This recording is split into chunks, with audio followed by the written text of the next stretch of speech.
Alright, so get this. My ex-wife had an amazing paying job, but she decides to just quit it. Why? So she no longer has to pay me child support. Well, don't worry. Me and her sister, who by the way decides to turn her back on her, she goes to a judge that she knows very well, and, well, I have my day in court. Some time ago, I had an accident that would change my life forever. While returning home from a meeting with friends downtown, with me driving the freeway to get back as soon as possible, I suffered a near-fatal collision with a pickup truck traveling at high speeds.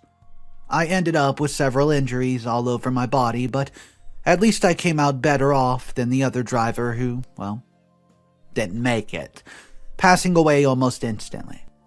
In a subsequent investigation, we learned that he was drunk while driving, and although alcohol was found in my blood after several subsequent tests, it wasn't enough to find me guilty of what happened. Thank Lord for security cameras on streetlights. I felt that ending up in a wheelchair would be too much of a punishment, although I saw it as very unfair as I was just on my way home as usual.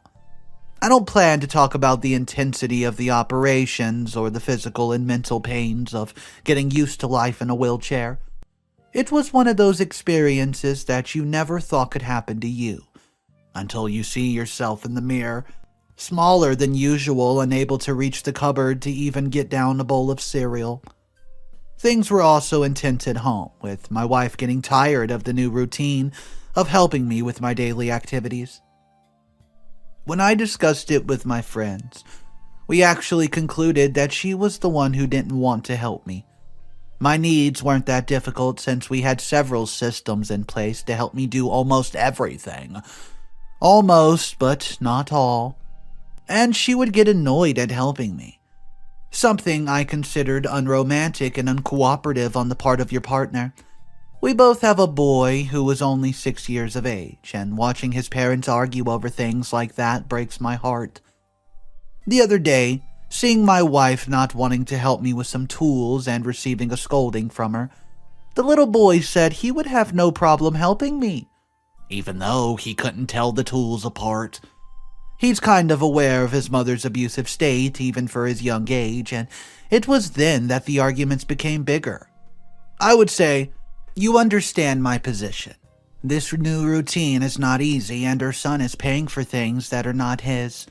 While she would reply, I shouldn't be doing it either. It was you who decided to get drunk that day and go out even though I told you not to. I understood immediately what the conflict was. She thought I had caused the accident. We went through a sour session, and we were hardly even looking at each other in the same house, and our son did his best just to keep us together. But just like in fantasy stories, the illusion wouldn't last long. After several conversations, discussions, and so on, everything resulted in what we thought from the beginning: divorce. People began to look down on my wife as there was a misunderstanding that she had left me because of my condition, leaving her as a selfish woman who cared more about appearance than true love. I admit this wasn't the case at all. I had to move to my mother's house relatively close to my previous home. She was able to help me with the situation, to the point where I was able to move on and become a functioning adult in every single sense. At first, everything was very chaotic because of my son's visits, as my ex did not want to leave him in my care. This was because, on one occasion, he burned himself in the kitchen. Just a little, nothing serious. Really? And that was enough to start yelling at me, questioning my decisions when it was an accident that could have easily happened to her as well. This led to some negotiations with lawyers. And one day, a member of Child Protection showed up at my house with an anonymous informant making a report of negligent behavior towards my son. This outraged me to the core, and my mother may have had an idea of who it might have been. The matter did not escalate, and although Child Protection visited the house, realizing that there was nothing to fear, I still couldn't feel relieved from the experience. My son was confused, and I tried to explain it to him in the best way possible, believing that we were just friends who were just visiting. And when I told my ex-wife what happened, she pretended to be surprised in a very obvious way. I decided not to touch the subject anymore, and she told me that for the following week, we would have some meetings with a judge to settle pending issues about the divorce. Although I asked her more about it, she didn't give me information, spending the whole week in doubt. When she would take our son in my car, and my son used to wave goodbye. But now she would speed up the car, perhaps a bit recklessly, as if to make the child stay in his seat at all times, not even giving me a chance to see him wave anymore. I admit I'm a little scared about where we're going and what we're going to talk about with the judge, but I have faith that it can be worked out with adult conversations. What's up, everybody? Mr. Reddito here. This story is a wild ride. Update number 1's coming up. Update number 1 took a few days to come out. Looks like 5 days from the original post. So let's go ahead and dive into update number 1. I hope you guys are having a great day. Here it is. It's only been a few days and I'm still in shock. I can't believe how far the situation with my ex-wife has escalated, being that she went to the extreme of quitting her job in order to not pay child support or alimony. I'll explain in a bit. Being a disabled person, my son's mother has to provide alimony to me, with the possibility of my son visiting me only on weekends, something we both agreed on in the beginning. At first, I was uncomfortable with the idea of seeing my son only a couple days of the week, but I should have understood that it was the best thing for him. Besides, my mother still keeps her job and we don't suffer from financial needs. My ex-wife has always enjoyed a superior job with a fairly plentiful paycheck, and leaving only a minimal portion for me doesn't make a big change in her account. I never use that money for things other than my son anyways. Maybe we can go out to the park or the corner store for ice cream, but I make sure everything is always for him. And if I buy anything for myself, it does come out of my own expenses, as I usually identify on every bill I ask for when we go out. You may think that my ex-wife has always been like this, and that she's a jerk for all the ill intent she has against me. I admit that I don't know what happened to her, but according to several acquaintances, it's because at the end of our relationship, people start to take pity on me more than her, making me something like a victim in the situation. I was a little embarrassed because a few days ago our son got sick and spent the whole weekend with a terrible flu. My mother hadn't reached the fortnight and I had to ask my ex for some money for the medicine. She started spitting fire, saying that none of that would happen if he would have just stayed with her, which would have made no difference since the kid has been sick for 2 days before I even saw him. And she starts berating me about how I wasn't doing anything with my life, and that if I kept it up, then she would find a way for my son to never see me again. I panicked after that call and had to ask a friend to help me after explaining the whole situation. He told me, "Bro, the problem with her is no longer a joke, it's serious. At any moment she may commit imprudence, and I would not like her to leave you on the floor." I pondered for a while, and yeah, it's true that her attitude seems to be in decline. At this rate, she may even say that I'm a threat to our son, and losing him would be the cherry on top of the cake of my recent bad luck. My ex worked at the largest insurance agency in town, in a position that allowed us to afford many of the surgeries after my accident. I feel this was another reason she became so resentful after our divorce, thinking that everything she paid for was leaving her, which is ironic, being that she was the one who urged us to separate. And she resigned very out of the blue without notice, with her coworkers puzzled over the decision. I hope it wasn't something too serious. I know she's had conflicts of interest with some employees in the past, but it wouldn't be something that would defeat her so easily. Update 2. I've already learned the reasons for her resignation, and my annoyance knows no bounds. Apparently, she resigned due to certain medical conditions that come out of nowhere, alleging that she cannot continue to fulfill the job that she's been holding for 8 years, not even for one more day. Curiously, I was called by the judge to make clear some supposed changes that the divorce decree would bring about once the economic status of one of the parties changed. According to the judge, since my ex-wife is unemployed, it's not viable for her to be able to pay me child support. So now the entire burden of the economy will fall entirely on my mother and me. They say that the man is the one who has to provide for the family, but in my condition, this can be very difficult, as you know. The worst thing is that the judge did not even deign to investigate in depth the reason why she stopped working. It was handled by her lawyers as personal impediments, and she preferred to remain private about it. At one point, I even believed the law was created to favor her specifically. If I couldn't provide a steady income, my son would now have to stay with her for the entire week, with 1 or 2 occasions a month when he could come here to visit me. It was total madness, and I felt my heart leap out of my chest. I even chased her down the hallways in a wheelchair after the meetings were over, berating her for everything she was doing. I said, all the years we were together were for nothing, it seems like.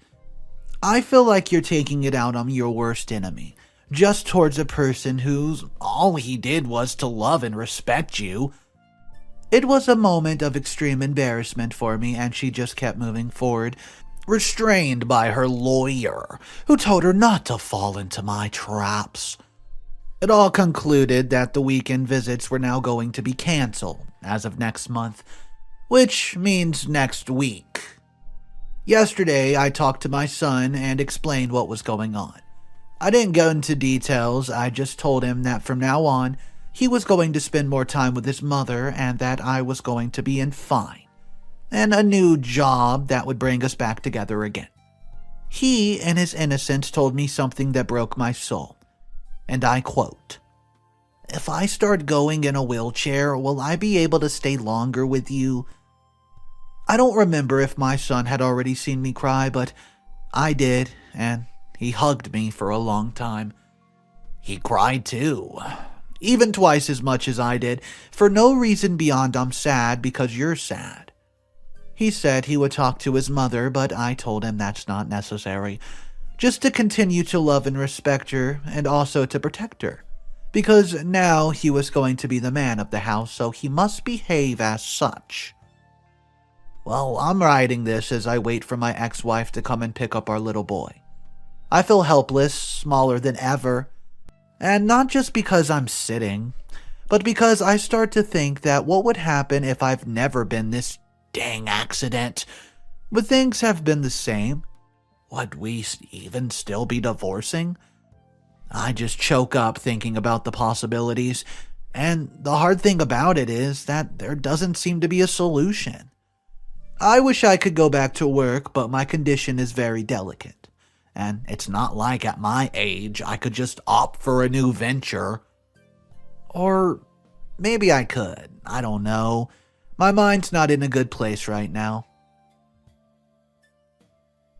Update number 3, it's getting lonely. Hey, I only see my son a couple times a month. And although the visits manage to warm my heart, it's just not the same. My relationship with that woman has gone from bad to worse. She's now dating a guy from her old job who's the highest position within the company, so in between the lines, she's now better off than before. But by remaining unemployed, she can still choose to leave me without seeing my son, something that has outraged even her own family. About that, the truth is that I've kept in contact with her relatives, parents and sisters, and they, although have tried to talk some sense into her, her abuse is too great to even pay attention to them. Even she resents the fact that I keep talking to her younger sister, thinking there's such thing as complicity on her part. The truth is that her sister Sarah has been very supportive of my situation, feeling bad about it. Sometimes we spend the entire afternoons talking, which is very endearing to me, because at the law firm where she works, her hours are very limited. She tells me that she went through a similar situation with her sister years ago, when they were still children. Sarah told me that she's always recommended her sister to go to therapy, as she had somewhat become toxic in her behavior. That could be harmful to those closer to her in the long run, and I'm suffering from it right now. And she felt sorry for the uncomfortable situation I'm going through. She said that if she could help me in any way, I haven't to think twice, and I came up with the brilliant but daring idea of asking her to be my lawyer. I know what y'all are thinking, that there will be some sort of conflict of interest, but this would not be the case. We have a lot of discussions about it, and we'll leave the formalities aside. She knows that my financial situation is not bad, but it's not the best either, so she won't have a problem with it. We told her parents about it, and they gave us an idea of what might be going on, something that even Sarah had not told them, as it was something very intimate in her family. Apparently, my ex and Sarah's father, well, is not their biological father, which she never mentioned to me because to them he was always their real father. Anyways, the real father abandoned them when they were very young, shortly after Sarah was born. Perhaps this is why my ex feels so bad about the abandonment of some male figures in her life and takes all her anger and frustration out on me. We'll try to reason with her next week, as she's just now on a supposed trip to get in a job in another city. And to top it off, she took our son with her, just so she couldn't give me the pleasure of being able to see him for several days.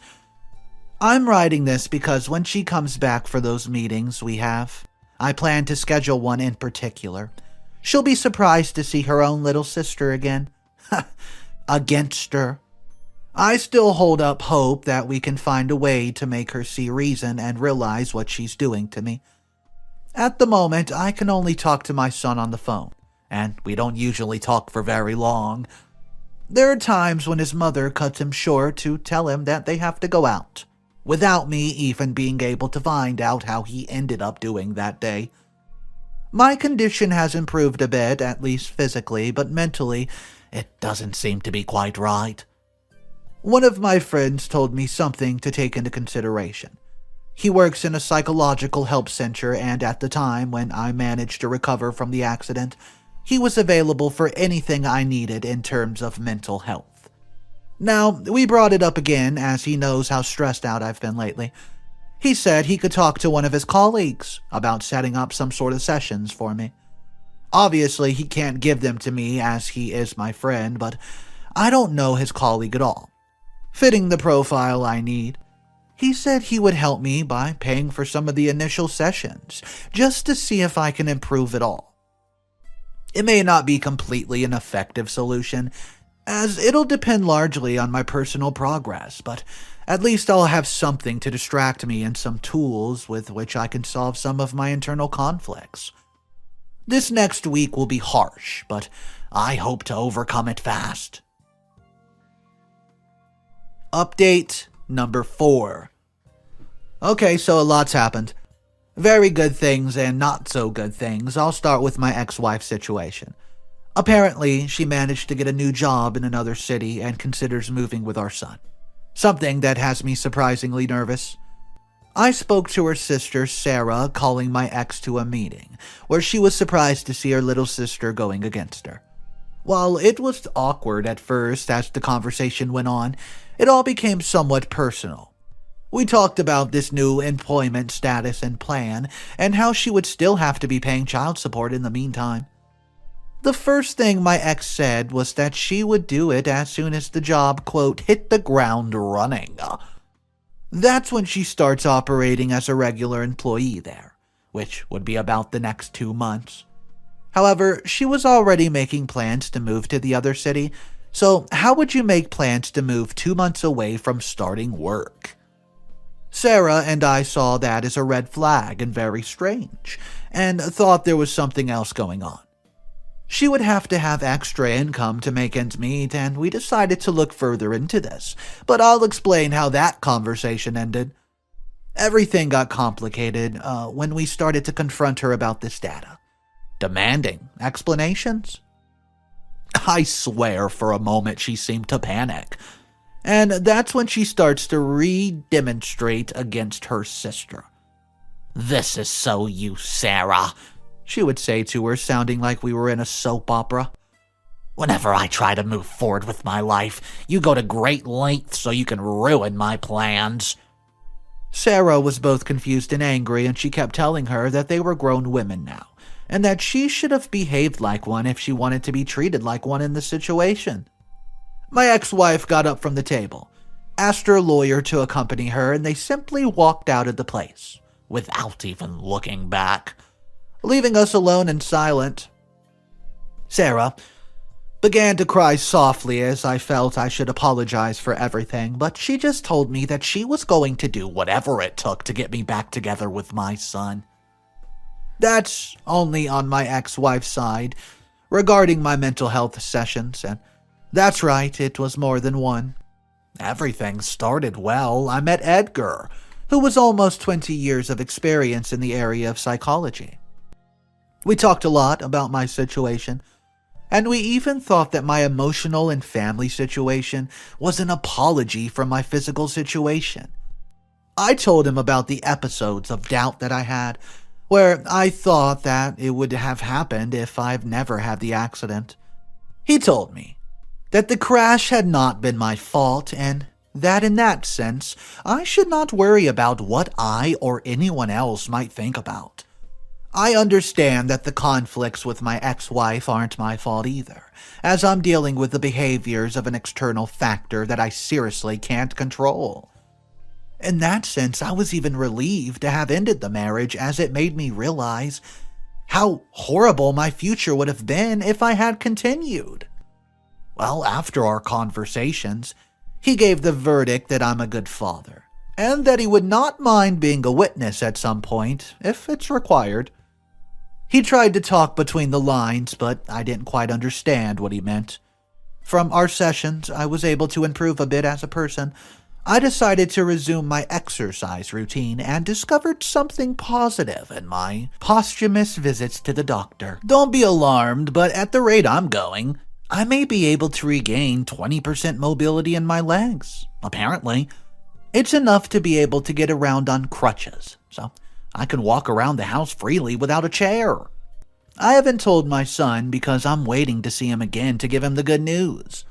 If everything works out, I would opt for a part-time job, which I suppose would give me a guarantee to be able to share custody. Maybe a few weekends a month I wouldn't mind paying to airfare, so I could bring him along, and who knows, maybe spend a vacation with him. The idea excites me a lot, but only the future will decide whether to smile or not. Update 5. I'm writing 2 days after my last update because I just found out something from a video call I had with my son. The anger is so great I feel like I'm just going to explode. Apparently, one of the reasons, if not the main reason, for my ex-wife's moving to another city is because she's dating someone different from the guy I discussed in the previous update. Not only that, but she's kept it hidden from everybody. I only found out because my son implied it on the phone call. But he immediately changed the subject, and he may only be 6 years old, but he knows when he screwed up. Maybe it was his mother who asked him not to talk about it, so as not to make me feel bad or something, which makes me so mad. I want to believe that he's fine and safe, but I don't know what kind of environment he's living in. We should have another meeting when they return, and this time free of secrets and deception. Oh, and a little paragraph about my condition. I tried to get up on my own while, and I was alone and did not turn out very well.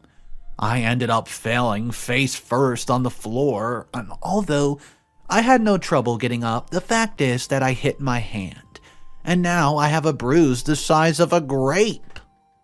When you've been through so much pain from surgeries, this is the least of it. I still feel like a warrior, and I have nothing to worry about in that regard. My mother scolded me for venturing out on my own, but I just felt too much courageousness to even reach for the clothes at the top of the closet. I guess with exercise, someday I'll be able to. Final update, update 6. This is how it ended. When my son came back to stay with me for a few days, I decided to ask him slightly about his mother's situation.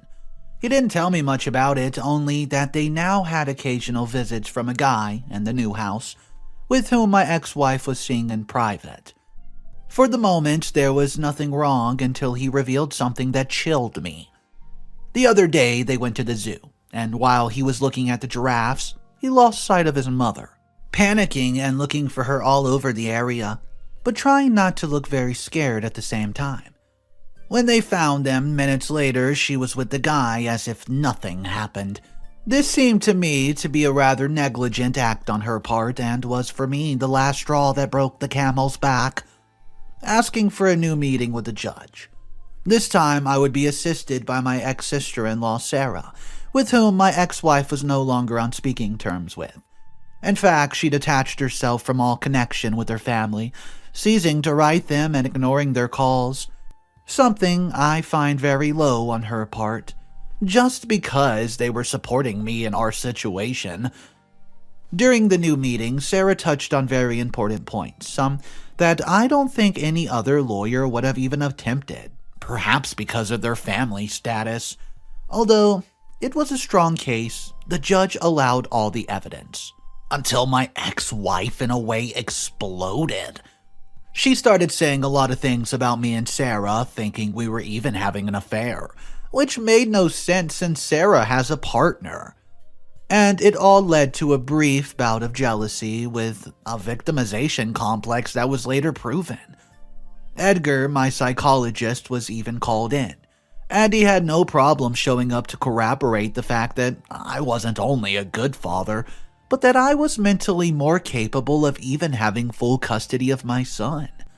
Perhaps this is what he meant when he mentioned helping me when needed. It was quite a tiring meeting, with both sides appealing to each other's best and worst, but in the end, the judge spent a long time reflecting. He realized that the things were going on around my ex-wife, such as her quitting her job or her new relationship, something that wasn't even in line with my family custody principles, at least in such a recent separation. You also don't have to be so perceptive to know that she was only doing so to make me mad, or to seek some kind of absurd revenge on me. For my part, I showed myself as a person capable of overcoming adversity, presenting myself on crutches and not in a wheelchair. There was a very funny part where the judge even scolded my ex-wife, telling her that she should learn from a case of a man who in the face of adversity sought help from his acquaintances and doesn't turn away or dedicate himself to making others suffer as she has. So much so that he even told her that if she didn't pay me the alimony in full, she would even face jail time, due to some false or shady statement she made in the past that didn't correspond to what was happening now. You don't know the satisfaction I had when I saw her slumped in her chair, as if she was just a child being scolded by her parents. I want to believe that a part of her realized all the negative things she was doing to herself and others around her. The verdict was that I, even in my condition, could have joint custody. Even with the intercity travel in between, she would have to pay for the child's airfare, given her new job status, and although she would also have to do so with child support, Sarah and I decided to lower the cost since I would also be starting work. Although it did give me much pleasure to see her pay full alimony, I didn't want to be so cruel, which was something that set me apart from her. Even. That's right. I'll start a new job in an e-commerce store which I found online. I sent my resume and they were fascinated. They say they tend to give priority to people with disabilities. And all I have to really do is learn a few things about online sales, and that's a piece of cake. I've only had a couple of days on the job, but it's gone pretty well. I tend to learn fast, and the other team members, although I haven't learned their names yet, are very nice. One of them even rides in a wheelchair too.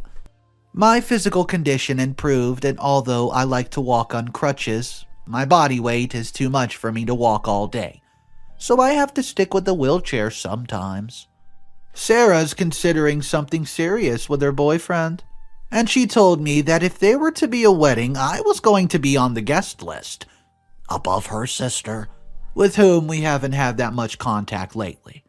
I don't know if she still resents me, but I like to believe that every time she makes the alimony deposits, it gnaws at her soul to know that she lost, and that even with the world on my back, I ended up being a better person than her, just trying to better myself. The day after tomorrow, I have an outing with my son to a children's museum outside of town, and we're both in high spirits. Many people ask me if I'm going back into the dating world or if I'm interested in anyone in particular. But I prefer to dodge the subject. I'm just interested in spending quality time with my son, and continuing to train this body to be able to reach the cereal boxes on top of the fridge. Just go ahead and say, if it wasn't for Sarah, OP would be in an absolute disaster of a mess. But I want to hear it from you guys. What do you think about this story? Drop your opinions down below. I want to know exactly from you what you would do if you were in OP's tough position. Guys, drop your thoughts down below. Thank you for joining me on today's story. It was a long saga and a heck of a roller coaster, but I hoped you enjoyed it. If you're new to the channel, consider subscribing as it's the best way to support me. Guys, have an amazing day, and remember, it's cool to be kind. I'll see you guys tomorrow. Peace.